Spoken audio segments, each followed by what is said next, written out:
No es que no se dé el tema se da, sino que es un tema un poquito difícil, porque tenemos que manejar el tema con la prudencia para que algún amigo de los que nos está visitando no se sienta mal, pero sí queremos decirle qué es lo que la iglesia cree, lo que nosotros creemos, pero a veces es bueno dedicarle a esa clase de enseñanza los pasajes bíblicos para que podamos entender. Y vamos a hablar esta mañana sobre la idolatría. Ese es el amén gradual, ¿cierto? Va subiendo. Ahora el amén general. Amén. ¿Por qué? Porque algunas personas se preguntan acerca de las imágenes y no las ven, pero entonces el hermano es que nosotros no adoramos ídolos y listo. Nosotros vamos a tener esta mañana una meditación mirando la razón, la causa, la consecuencia, por qué no lo hacemos, y eso nos va a llevar a creer que no hay necesidad de hacerlo y por eso lo hacemos, porque conocemos a nuestro Dios. Amén. Yo les invito entonces a que se pongan en pie, por favor, y leamos el Salmo. ¿Qué salmo podrá ser? Ah, lo saben. Salmo 115. Oiga, gracias a Dios que las hermanas se están recuperando, pero parece que la epidemia les da a uno y les comienza a otros. Pero que el Señor nos ayude. Mi esposa y yo estamos batallando en esa pelea, que a ella a veces le trata de dar y a mí me trata de dar, pero confiamos que no nos vaya a dar tan fuerte. Hablando del resfrío, la virosis, todo lo que hay por ahí. Salmo 115. Amén. Vamos a leer su palabra y me gustaría si el coro recuerda aquello que los ídolos, ¿qué? No tienen poder. ¿Y quién es el que tiene poder? Amén. Salmo 115. No a nosotros, oh Jehová, no a nosotros, sino a tu nombre da gloria por tu misericordia y por tu verdad.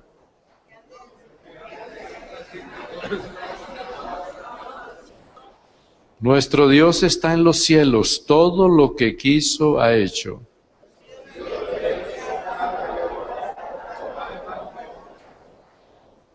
Tienen boca, mas no hablan, tienen ojos, mas no ven.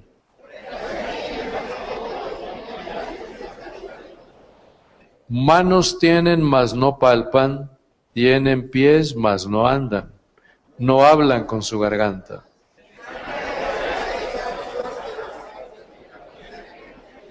Oh Israel, confía en Jehová, Él es tu ayuda y tu escudo.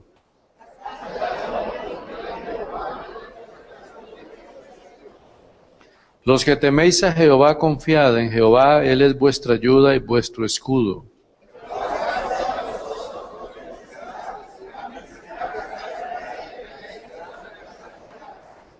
Bendecirá a los que temen a Jehová, pequeños y a grandes.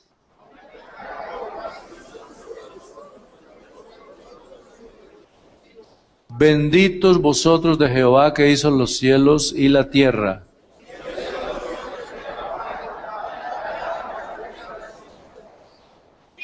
No alabarán los muertos a Jehová ni los que descienden al silencio.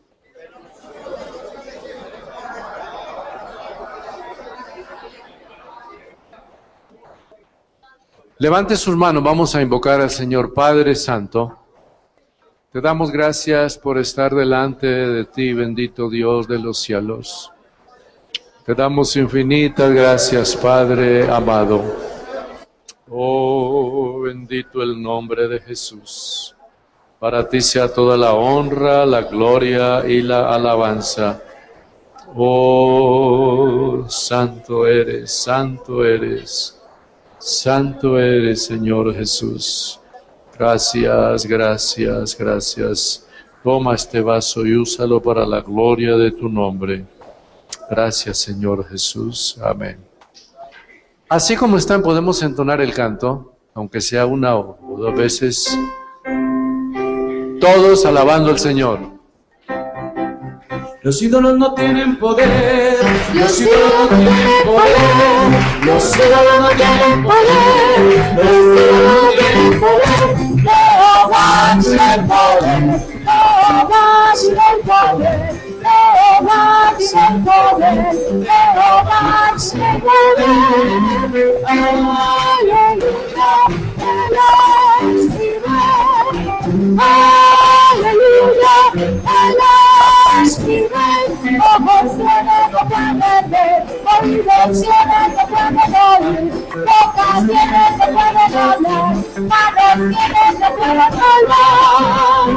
Entonces, ¿qué tienen? No tienen poder, no tienen poder, no tienen poder, no tienen poder. Jehová tiene el poder, Jehová tiene el poder, Jehová tiene el poder. Aleluya, Él es mi rey. Aleluya, Él es mi rey.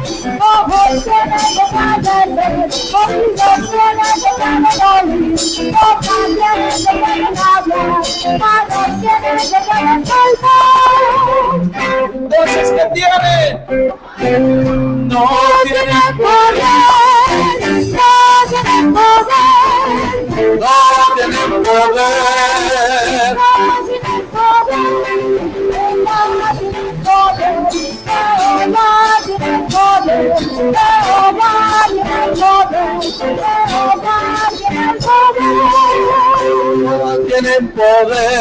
No tienen poder, no tienen poder, no tienen poder, no tienen poder. Jehová tiene el poder, Jehová tiene el poder, Jehová tiene el poder. Aleluya, Él es mi rey. Aleluya, Él es mi rey. Ojos tienen que pueden ver, oídos tienen que pueden oír, bocas tienen que pueden hablar, manos tienen que pueden hablar.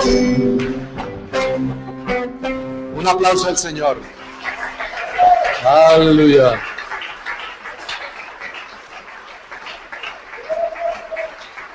Amén. Por favor, siéntense, hermanos.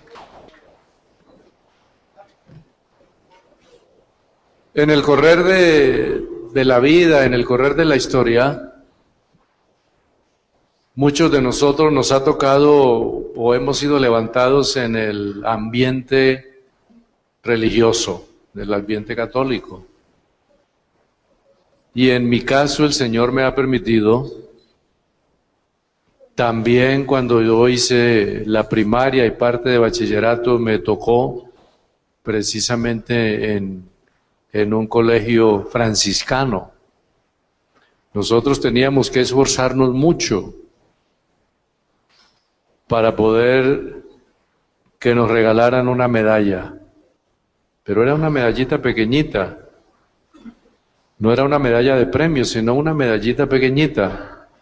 Y a veces cuando alguien conseguía la medallita tenía que llevarla a que la bendijeran. Porque si no recibía la medalla, la bendición, la medalla no podía bendecir. Creo que eso no me pasó solamente a mí, a muchos nos pasó. Que a veces hacíamos el esfuerzo para reunir algún dinero y poder comprar un escapulario. Y si no lo podíamos comprar y no lo regalaban, entonces siempre decían, ¿y ya lo hizo bendecir? Entonces nosotros decíamos, o alguien decía, no lo han bendecido, no lo han bendecido, tiene que llevarlo allá para que el Señor cura lo bendiga. No, pero si ya no, tiene que llevarlo a que lo bendiga, porque si no, el escapulario no tiene ningún poder. Y entonces todo nuestro ambiente en la vida se fue levantando como en una situación en la cual todo iba girando Y a veces tan pequeñitos éramos nosotros que la ilusión era llegar a tener alguna estampa, o una estampita, o una postal pequeñita. ¿Por qué? Porque como habíamos sido levantados en un ambiente de que ese es Dios, entonces queríamos tener algo así y había algunas estampitas donde aparecía la Virgen o donde aparecía el Sagrado Corazón, un corazón abierto, o a veces había una estampita de San Roque o San Cayetano, o, bueno, de tantos que hay, ¿no? Y entonces íbamos girando en torno a que ese era Dios y había que buscarlo de alguna manera. Cuando han ido pasando los años, también hemos visto que la persona que tiene esa fe, o al menos eso le enseñaron en la fe, ustedes notarán que a veces llevan en la mano derecha o en la mano izquierda o en el cuello o en los tobillos, lleva algo religioso, o sea, la medalla o el escapulario, y entonces con ese mismo pie, pues le dan un golpe al balón o le dan el golpe a una persona, y con esa mano que tiene el escapulario amarrado, agarran el arma y fácilmente hacen el atraco y hacen una serie de cosas. Entonces uno se va dando cuenta de que el asunto de la idolatría y de las cosas que se presentan van como tan lejos de la realidad de la palabra del Señor. Pero ¿qué sucede? Que como hemos sido levantados en ese ambiente hemos sido levantados y hemos sido creyendo y confiando de que ese es, entonces a veces tratamos también de tal manera de que nuestros hijos, o hablando pues de los que viven en ese mundo, de los que sus hijos, ellos también la lleven, la guarden, la conserven, y a veces se les daña, entonces de pronto en su manera infantil dicen, papá, se me dañó mi Dios. Entonces inmediatamente él le dice, ¿qué le pasó? No, que se rasgó, que no sé qué, yo te compro uno. Entonces la parte, digamos, de la idolatría va llevando al punto en el cual se va levantando en un ambiente no solo para nosotros, sino para los demás. Qué bueno si nosotros lográramos en esta mañana con el Espíritu Santo, lograr entender, no solamente nosotros como personas, sino lograr explicarle a las personas por qué nosotros no es que estemos ahora interesados en que el que haga esto, que mire y trate, no, sino que comprenda bien que no puede hacer algo cuando no hay bases fundamentales, ni escriturales, ni espirituales, ni morales, para poderlo hacer de esa manera, como es el tratar de darle a Dios una figura. A Dios no se le puede dar ninguna figura, porque ustedes saben perfectamente de que la figura se le da a aquel que tiene como una silueta, o es un cuerpo, o es algo. Pero cuando se habla de Dios, debemos de entender que Dios es Espíritu. Amén. Mirando entonces esto acá, dice el salmista, no a nosotros, oh Jehová, no a nosotros, porque cuando la persona se vuelve experta en hacer los dioses, entonces los hacen pintura, los hacen metal, el metal fundido, los hace de tal manera de que quedan tan perfectos y quedan, según ellos, queda bonito, después no sino pintarlo, y si es en madera, pues van al bosque y consiguen el árbol y lo hacen en madera. Pero entonces lo que Dios ha combatido desde el principio, porque eso no es cuestión ahora del siglo XX o XIX, sino que Dios desde el principio ha combatido y le ha dicho al ser humano, no te harás ninguna imagen, ni semejanza de las cosas que hay en el cielo o en la tierra o debajo de la tierra. Podríamos entonces aquí, vamos a leer en Éxodo 20, y miren ustedes que cuando Dios da la ley, lo primerito que va incluyendo es eso. Ahora, Dios tiene sus razones. Éxodo 20 del 1 dice acá, habló Dios todas estas cosas diciendo, Yo soy Jehová tu Dios que te saqué de la tierra de Egipto, de casa de servidumbre. Continuemos, por favor. No te harás... Qué bueno que lo leyeran todos ahora que está aquí oscurito. Léanlo a ver, ¿cómo dice?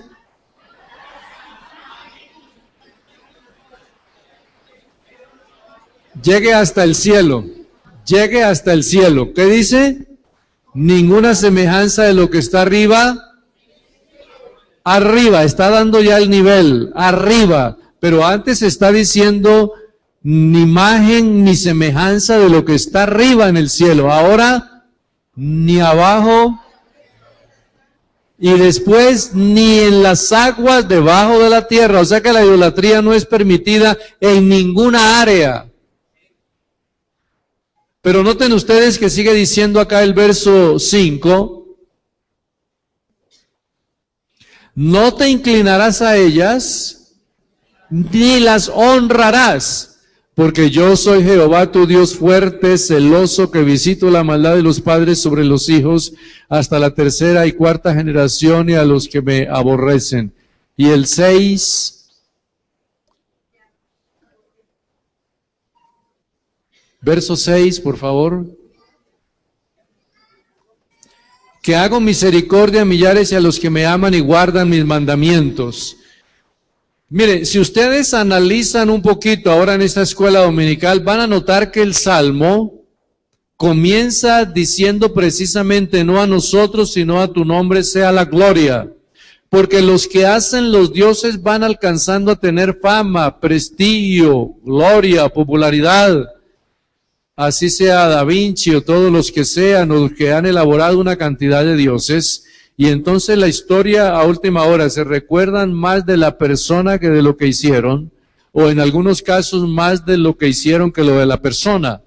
Pero hablando, digamos, de Dios, nosotros no tenemos que buscar ninguna gloria, porque a la hora de la verdad no la necesitamos, y el único que la reclama es Dios y no nosotros.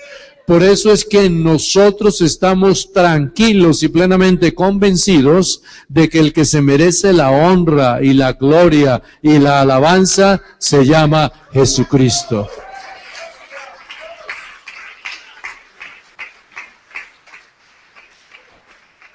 Han de decir las gentes, ¿dónde está su Dios?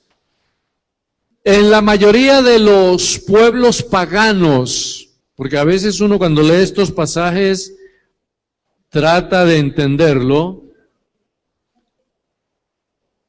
pero uno tiene que ir entrando como en el contexto de las cosas.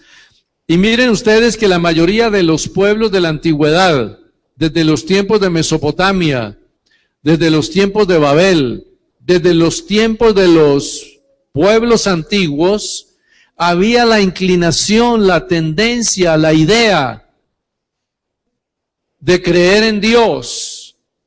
Y por eso la mayoría de ellos vienen a tener una idea politeísta. Al hablar de la idea politeísta era hablar de varios dioses. En otras palabras, casi como por intuición o por instinto o por naturaleza, la mayoría de las personas siempre han tratado de creer en varios. En los tiempos de Mesopotamia habían varios dioses, muchos dioses. En los tiempos de Babilonia habían también muchos y todavía hay muchos y el mundo está lleno de dioses. Ahora, cuando se va mirando aquello de los dioses que aparecen acá y precisamente cuando uno va leyendo porque dirán ¿dónde está su Dios? Es porque los pueblos tenían unas costumbres o unas formas o una manera de ver las cosas.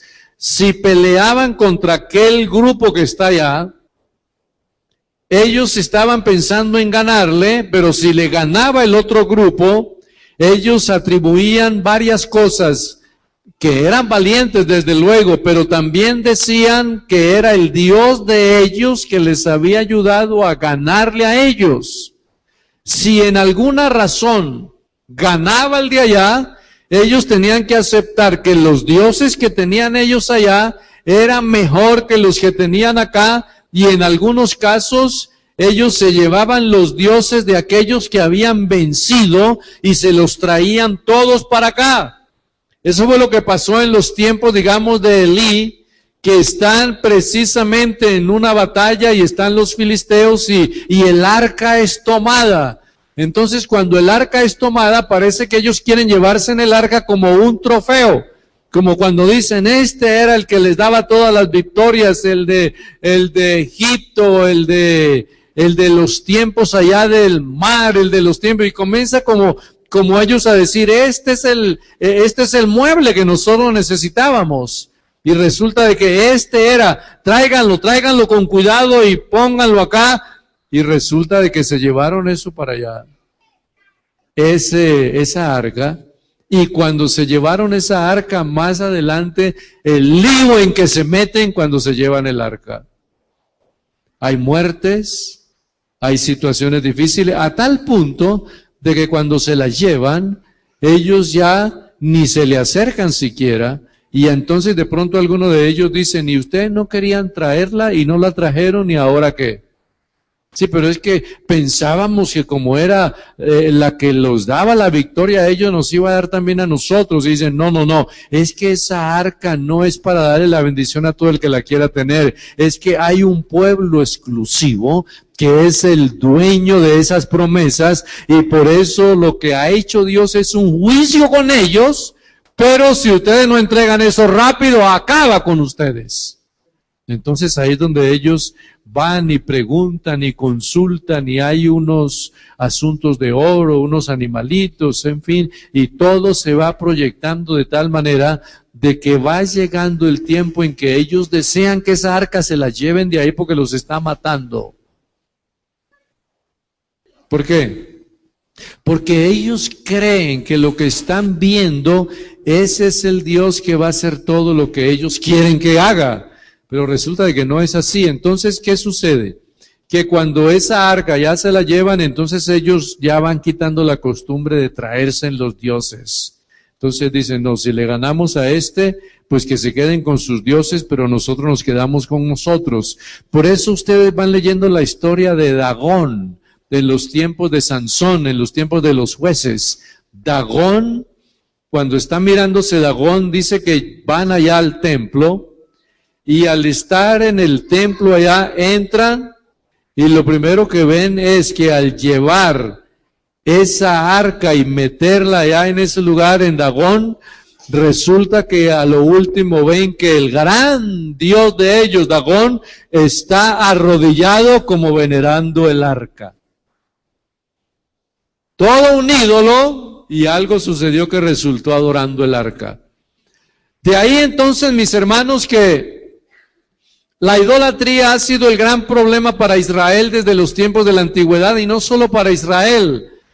Todos los dioses paganos que han tenido varios dioses han querido de tal manera creer que sus dioses son los más poderosos y creer de que son los únicos, y ellos, algunos se los han inventado, otros los han traído por trayectoria. Pero cuando habla ya Israel acá y dice, nuestro Dios está en los cielos, todo lo que quiso, ha hecho.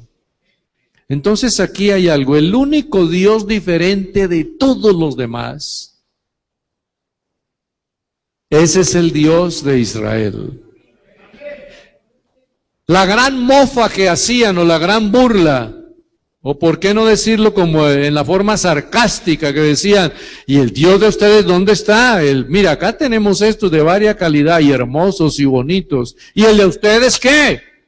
¿A dónde está? Dicen, no, es que el de nosotros no lo podemos ver y todo eso. Es que ni siquiera existe porque no se puede ver.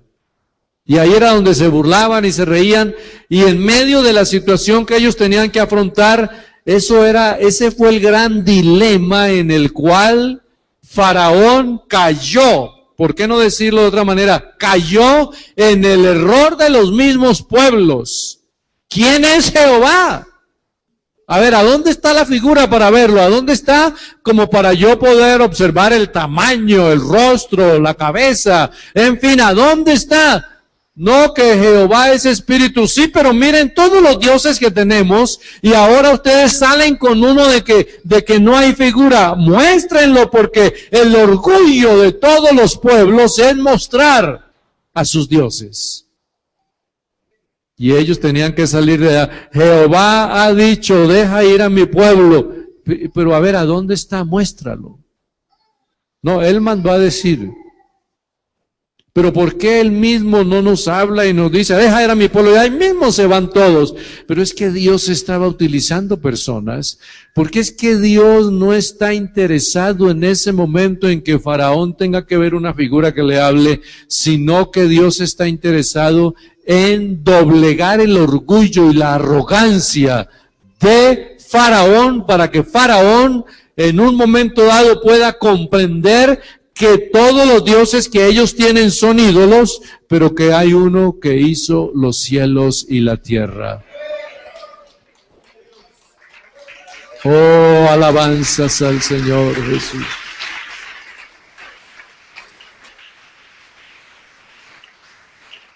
Comienza acá.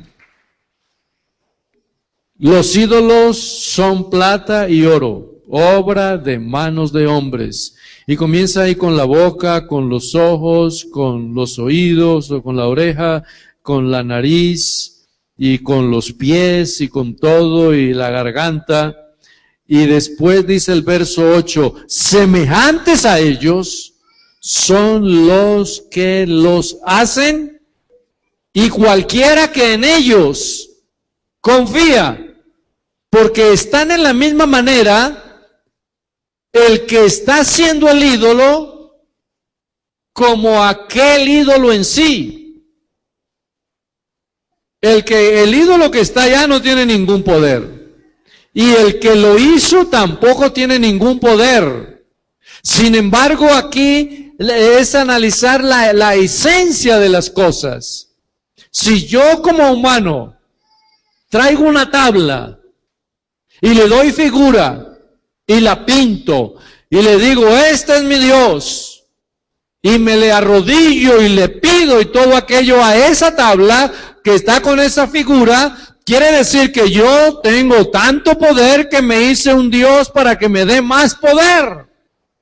Pero a la hora de la verdad voy entendiendo que soy un simple humano y que ni siquiera tengo poder para mí mismo. ¿Cuánto más poder voy a tener para ser un Dios? Entonces la realidad de lo que Dios quiere decir es, a ver, muéstrenme dónde está. ¿Cuál es el Dios? Hagamos aquí un encuentro. ¿Cuál es el Dios? A ver, el primero, ¿qué ha hecho ese Dios? No, pues que yo lo hice, a mí no me interesa la figura. A ver, ¿qué ha creado? ¿Qué ha hecho? ¿Dónde está su poder y dónde está su autoridad? Y entonces es Dios donde él dice, pero yo Jehová, soy Dios, y fuera de mí no hay quien salve.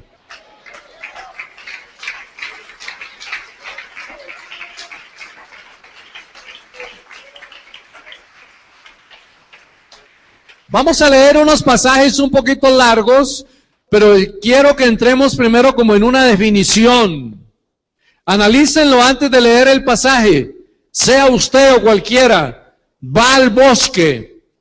Entonces lo primero que hace al llegar al bosque, ve un arbolito delgado y dice, no, ese no me sirve. Quiero uno más grueso. Entonces busca, ya, ese es el que me sirve. Entonces manda que lo corten. Porque lo necesita bien grueso, bien ancho y bien alto. Entonces lo hace cortar. Lo que yo les voy a decir es algo para que ustedes vean la manera como Dios le inspiró al profeta para escribirlo. Entonces llega el hombre y corta a ella, saca la madera, la trae, hace su Dios. Y después de que hace ese Dios, él ya le pide a lo que acaba de hacer. Y fuera de pedirle, de pronto él dice, tengo como hambre. Entonces agarra de los pedazos de la misma madera que sacó de allá y hace una fogata. Y en esa fogata que hace él pone a calentar algo. Entonces ahí está, no lo piensa, pero lo que Dios le trata de decir es que esa calidad de Dios arde. Y al arder, pues está allí. Entonces parece que el hombre no ha entendido que ese no tiene ningún poder, porque si tuviera poder, no se dejaría quemar tan fácil. Mirando entonces esto, vamos a leer en Isaías 44. Observen ustedes Isaías 44. La manera como Dios en una forma, ahí es donde uno observa que si de algo se burla Dios, es de estas cosas, porque en medio de la burla que Dios hace, se llena de ira, de ver cómo lo comparan con un palo, o cómo lo comparan con algo de yeso o algo así. Entonces, Él no puede, Dios en sí, en su poder, no puede como entender cómo creen tan fácil en un Dios que acaban de hacer, en menos de creer en aquel que sí verdaderamente los hizo. Isaías 44, observen ustedes lo que dice el 9. Los formadores de imágenes de talla, todos son vanidad. Y lo más precioso de ellos para nada es útil. Y ellos mismos son testigos para su confusión de que los ídolos no ven ni entienden. Sigamos. Es un relatico largo, pero yo quiero que lo leamos. ¿Quién formó un Dios? Noten que habla de un Dios en minúscula, porque el nuestro es mayúscula. ¿Quién formó un Dios? ¿Quién fundió una imagen que para nada es de provecho? He aquí que todos los suyos serán avergonzados, porque los artífices mismos son hombres. Todos ellos se juntarán, se presentarán, se asombrarán y serán avergonzados a una. El herrero toma la tenaza, trabaja en las ascuas, le da forma con los martillos, trabaja con ello con la fuerza de su brazo, luego tiene hambre, le faltan las fuerzas, no bebe agua y se desmaya. Quiere decir que estaba siendo un Dios el que ni siquiera tiene poder de sostenerse. El carpintero tiende la regla, lo señala con almagre, lo labra con cepillos, le da figura con el compás, lo hace en forma de varón o a semejanza de hombre hermoso para tenerlo en casa. Corta cedros, toma ciprés, encina que crecen entre los árboles del bosque, planta pino que se críe con la lluvia. O sea que ese es un Dios que tuvo principio. De él se sirve luego el hombre para quemar, toma de ellos para calentarse, enciende también el horno y cuece panes, hace además un Dios y lo adora, fabrica un ídolo y se arrodilla delante de él. Van leyendo, ¿verdad? Parte del leño quema en el fuego, con parte de él come carne, prepara un asado y se sacia, después se calienta y dice, oh, me he calentado, he visto el fuego. Y hace del sobrante un Dios, un ídolo suyo, se postra delante de él, lo adora y le ruega diciendo, líbrame porque mi Dios eres tú. Tener que decirle al pedazo de madera, tú eres mi Dios, a ese pedazo de metal, tú eres mi Dios. Si cuando se habla de Dios, no se está hablando del pedazo de madera, ni de yeso, ni de metal, porque el verdadero Dios es espíritu, y ese espíritu lo tenemos acá, y ese es nuestro Dios. ¿Por qué? Porque todo lo que quiso Él lo ha hecho. Nos creó, nos salvó, nos redimió, nos perdonó y ha derramado su sangre para que tengamos vida y vida en abundancia. Verso 18. No saben ni entienden porque cerrados están sus ojos para no ver y su corazón para no entender. No discurre para consigo, no tiene sentido ni entendimiento para decir parte de esto. Quemé en el fuego, sobre las brasas cocí pan, hacé carne, la comí. Haré de él, del resto, una abominación. Me postraré delante de un tronco de árbol. De ceniza se alimenta, su corazón engañado le desvía, para que no libre su alma ni diga, no es pura mentira lo que tengo en mi mano derecha. Miren ustedes cómo va continuando el escritor acá. Y después le dice en el 21, acuérdate de estas cosas, Jacob, Israel, porque mi siervo eres, yo te formé, siervo eres tú, Israel, no me olvides.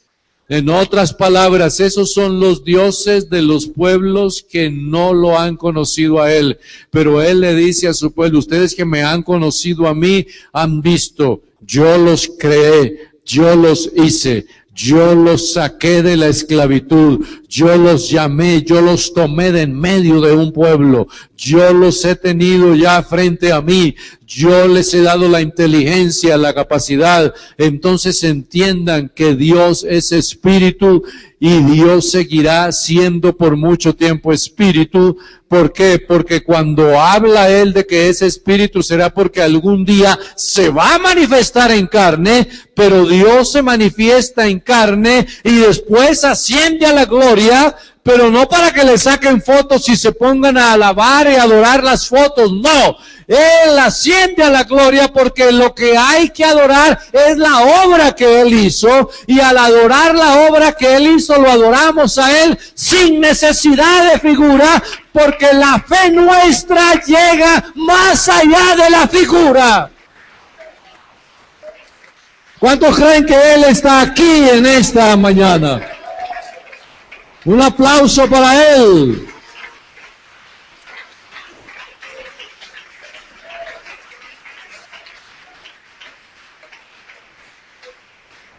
Hago un paréntesis aquí para que leamos Hechos 17, un paréntesis para que miren Hechos 17, 16. Pablo, metido allá en Éfeso, en medio de todo lo que se vivía, hay una expresión de él. Mientras Pablo los esperaba en Atenas, su espíritu se enardecía. Parece que Pablo ahí cuando dice enardecía, la interpretación de enardecía es que se llenaba de ira, se llenaba de impaciencia, le fastidiaba, le molestaba ver la ciudad entregada a la idolatría. Allá estaba el gran templo de Diana de los Efesios y el templo de la hermosa mujer esta llamada Diana, y sacerdotes y sacerdotisas, que era un desfile de fornicación, de adulterio, de todo lo que hacían allá, y lleno de ídolos y lleno de imágenes. Y Pablo observa que eso es todo un drama allá. La sacerdotisa que tiene conexión con el pagano, la sacerdotisa que lo lleva para que esté con ella, la sacerdotisa, los sacerdotes y todo como una idolatría pública, una vida pública, una prostitución pública. Ya en medio de todo, Pablo se enardece viendo que la ciudad está entregada a la idolatría. Es el orgullo. Este es el templo grande que hay en Asia, este es el templo más bonito, pero no está hablando la gente de la cantidad de barbaridades que hacen allá, porque habían tomado el templo ese grande para hacer una cantidad de orgías, y la figura que tenía la Diana era con una cantidad de cosas exageradas en el cuerpo, senos y todo eso que tenía en cantidad para mostrar virilidad y tantas cosas que hay. Pero en medio de todo eso, lo que Pablo le enardece es como todos caminan para allá, todos van hacia allá. Por eso cuando nosotros vemos que la persona adora la imagen, adora el ídolo, hace la fila larga y llega allá y lo que hace es besar ese pedazo, y lo que hace es doblegarse, y Dios, si tú eres mi Dios, vamos declarando nosotros que esa persona no ha conocido al solo Dios verdadero, porque nuestro Dios no necesita que le demos el beso en esa parte del pie, que le demos el beso en esa mejilla, que le toquemos la cabeza y le tengamos lástima. No, el Dios nuestro es espíritu y hizo la obra que tenía que hacer, y ahora por la obra que Él ha hecho, estamos aquí dándole la honra, la gloria, la alabanza, poderío, señorío, grandeza y autoridad.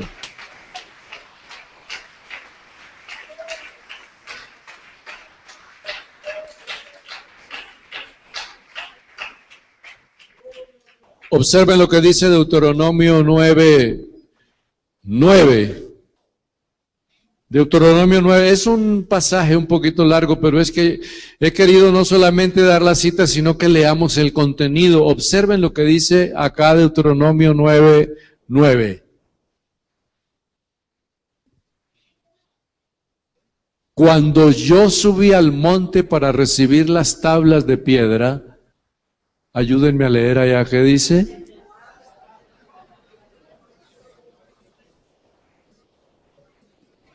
Traten de leerlo duro, que estamos en la escuela dominical. Verso 10. Puede seguir, hermano.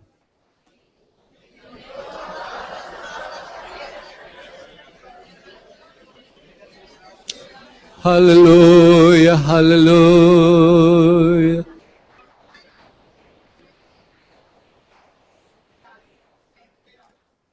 Jehová en el monte en medio del fuego. Sucedió al fin.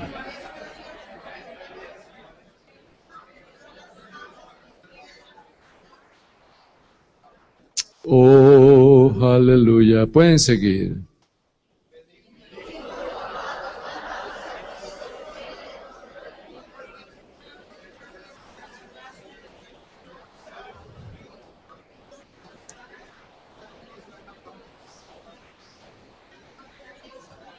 Detengámonos un momento acá. Ahí hay todo un milagro, para que ustedes más o menos lo recuerden. Moisés tiene que subir a la parte empinada de la montaña.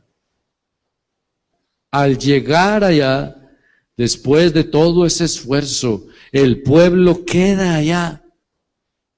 Y él está mirando la grandeza, la gloria a Dios, esa llama ardiente y poderosa allá. Y ahí está este humano Moisés recibiendo lo que Dios le está dando. Ahí no hay el padre entregándole las tablas al hijo para que el hijo trate de darse. No. Es Dios directamente entregando las tablas escritas por Dios. Y entonces cuando ya dice acá, levántate y desciende de aquí porque tu pueblo que sacaste de Egipto siempre me ha llamado a mí la atención. La manera como Dios habla, la manera como Dios se expresa. Yo me preguntaba muchas veces, ¿de quién es ese pueblo? Ese es el pueblo de Israel, el pueblo de Dios. Pero cuando viene esta desobediencia, Dios dice acá, tu pueblo que sacaste de Egipto. La verdad es que fue Moisés el que iba, pero ¿quién iba guiando las cosas? Era Dios. Pero entonces cuando Israel comete ese pecado, que los textos más adelante lo muestran, es donde Dios... Parece que en ese momento Dios, cuando ve que lo cambian, es donde Dios da también un cambio y entonces dice, como a mí me cambian, yo también los cambio. Por eso en una ocasión, Él le dice a Moisés, quítate de allí y yo te pongo sobre otro pueblo mejor que este. Y ahí es donde Moisés se llena de esa humildad y de esa sencillez. Señor, no lo hagas, no lo hagas, no lo hagas. Los demás pueblos dirán que no fuiste capaz, Señor, no lo hagas. Yo sé que hay pueblos mejores que merecen tu misericordia. Hay pueblos que te obedecerán a ojos cerrados. Hay pueblo que nunca te dará la espalda, pero tú te metiste con estos. Haz algo con estos. No los dejes, Señor, no los abandones. Oh,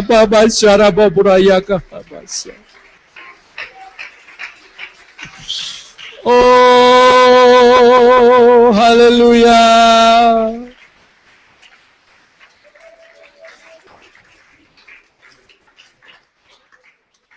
Moisés, tu pueblo, porque ese es tu pueblo.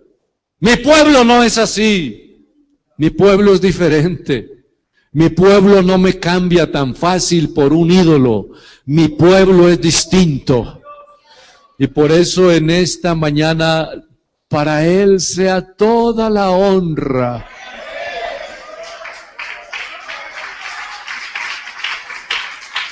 Oh, aleluya.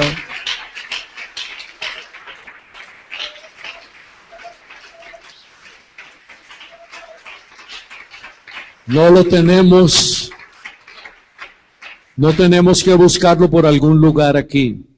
¿A dónde se metería? ¿A dónde estará? A ver si está por allá. ¿A dónde estará? ¿Será que está detrás de ese aparato? ¿Será que dónde estará? No lo vemos. ¿Será que se escapó? ¿Será que se fue? No, entendemos perfectamente que si Él es espíritu, Él está dentro de usted, dentro de mí. Es Cristo en vosotros, la esperanza de gloria.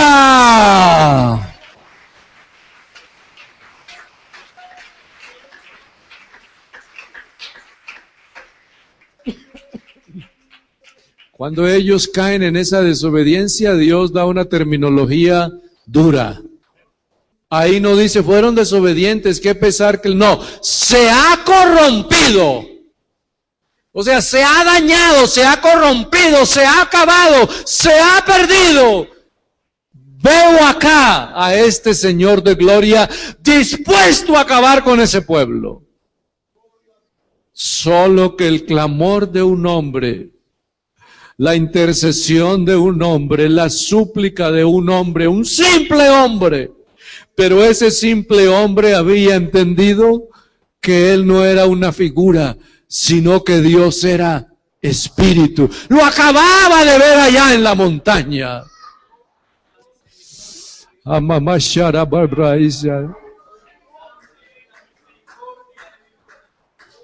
Se han corrompido, se han apartado del camino que yo les mandé, se han hecho una imagen de fundición. Verso 13, ahora sí sigamos. Me habló Jehová diciendo, he observado a ese pueblo y he aquí que es pueblo de dura cerviz. 14. Déjame que los destruya, borre su nombre de debajo del cielo y yo te pondré sobre una nación fuerte y mucho más numerosa que ellos. En otra palabra, en otros más dignos. 15. Volví y descendí del monte, el cual ardía en fuego, con las tablas de pacto en mis dos manos. Y miré, y he aquí habíais pecado contra Jehová vuestro Dios. Os habías hecho un becerro de fundición, apartándoos pronto del camino que Jehová os había mandado. Entonces tomé las dos tablas y las arrojé de mis dos manos y las quebré delante de vuestros ojos. Parece que Moisés toma esas dos manos y dice, ¿qué les voy a entregar a ellos esto tan santo? Si allá le están gritando al becerro, tú eres el que nos sacaste de la esclavitud, eres nuestro Dios, cuando el verdadero Dios estaba haciendo las tablas de la ley allá. ¿Sabe que Jesús está aquí? Oh, aleluya, aleluya, aleluya.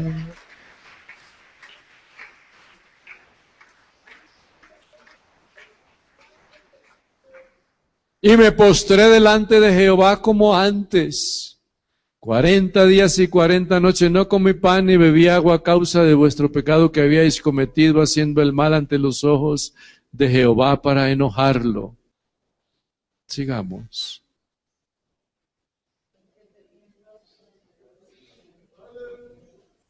Temí a causa del furor de la ira que Jehová estaba enojado contra vosotros para destruiros, pero Jehová,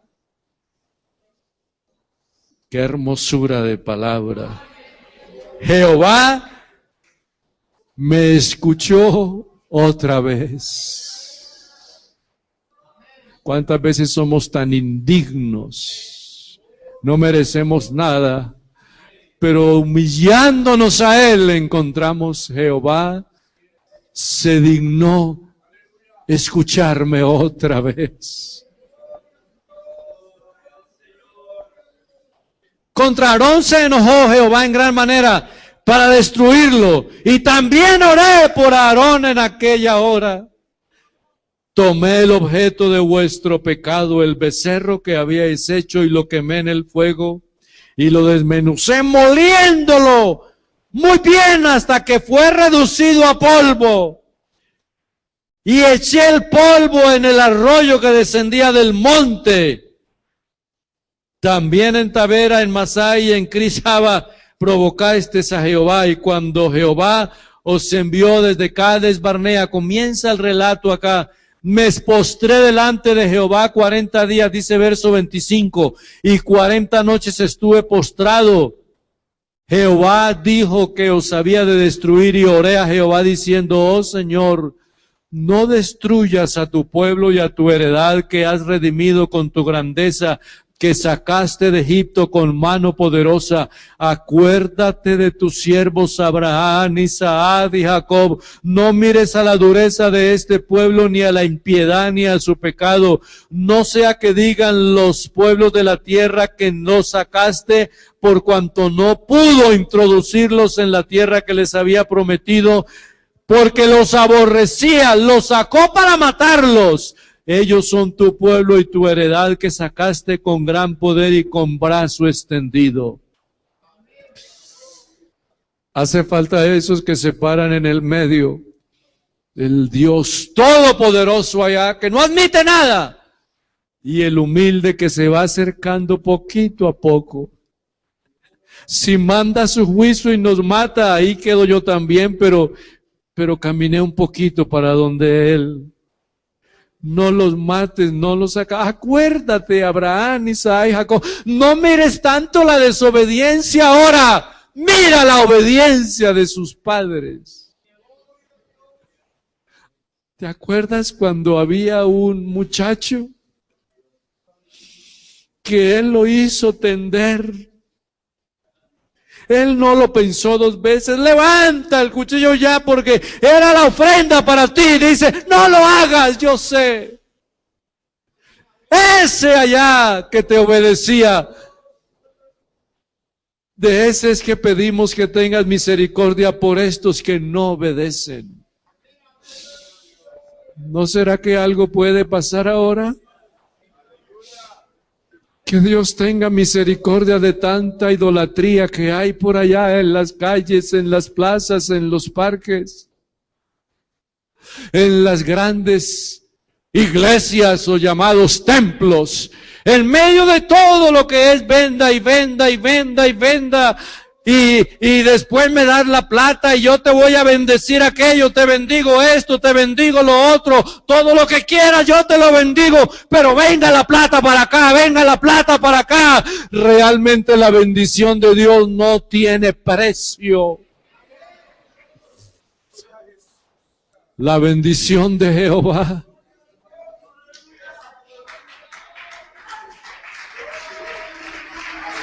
es la que enriquece.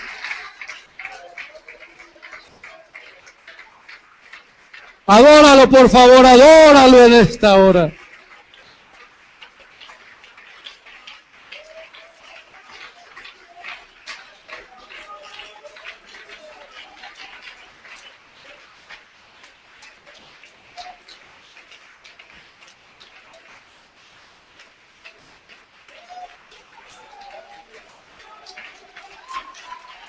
Alábalo, que Él está aquí en espíritu. Ahí está Él.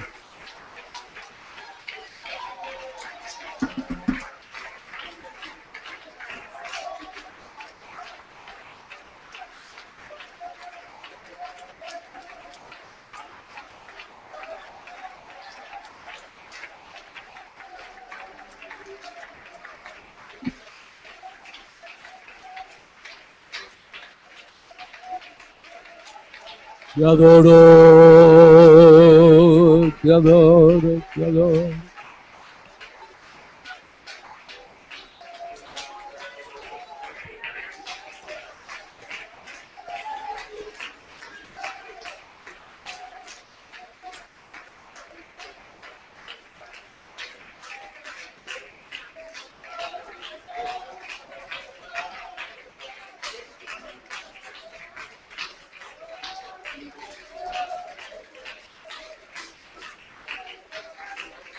Te adoramos, te adoramos, te adoramos.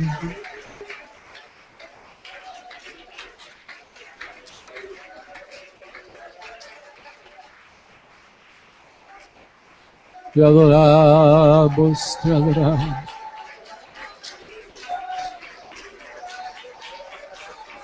Te adoramos, te adoramos, te adoramos.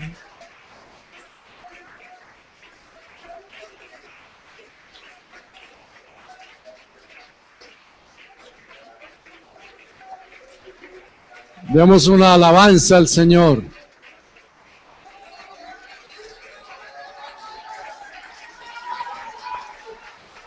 Alábalo, glorifícalo, exáltalo ahora. Aleluya. Shababura baba, hasta yaraba, hasta. Te adoramos, te adoramos, te adoramos, Señor, te adoramos.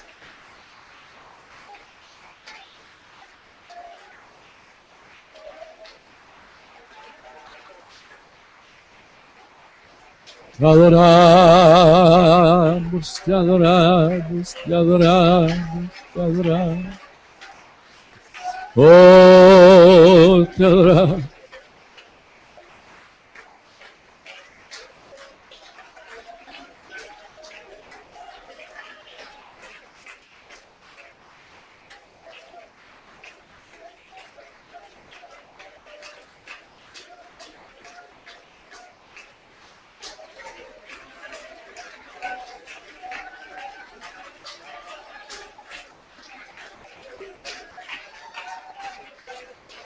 Te adoramos, te adoramos. Déjate tocar por Él, déjate tocar por Él.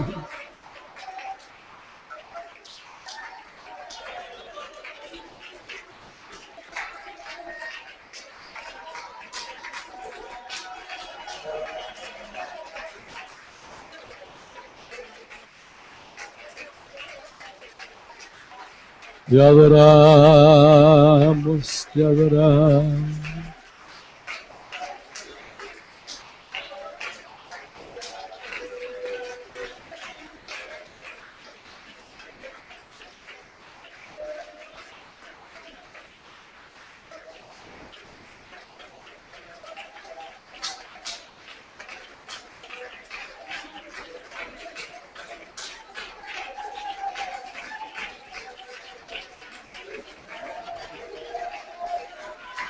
Te adoramos, te adoramos.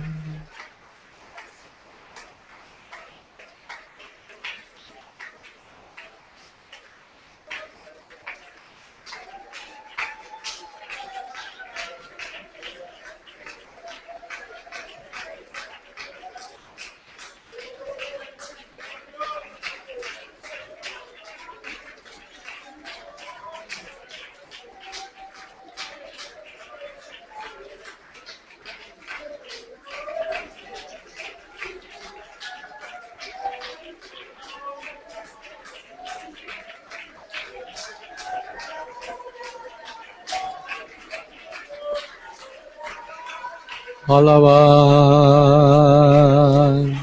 alabanzas, alabanzas.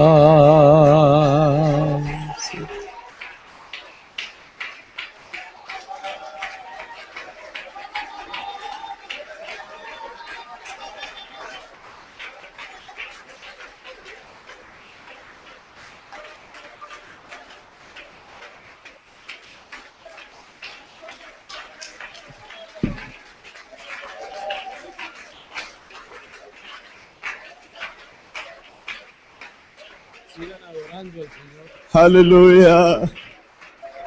Aleluya. Usted puede sentirlo en esta mañana. Usted puede sentirlo en esta mañana. Todo lo que quiso ha hecho, todo lo que quiso ha hecho. Y en esta mañana Él quiere llenarnos. Y en esta mañana Él quiere bendecirnos. Y en esta mañana quiere en esta hora llenarnos de su Espíritu Santo. ¿Qué tal si en esta mañana te pones en pie y lo sigues adorando? ¿Qué tal si en esta mañana, sigues adorando, sigues exaltando? ¿Qué tal si en esta mañana le dices, yo quiero una experiencia contigo? ¿Qué tal si en esta mañana el poder de su Espíritu llena tu vida? ¿Qué tal si en esta mañana dejas que el Espíritu te tome? Oh Señor, te adoramos, te bendecimos, te glorificamos, te glorificamos. Alabaya aquí, alabaya, baba. Oh, alabaya, baba, baba, baba, alabaya, baba, baba. Osita, alabaya, baba, baba, baba, baba.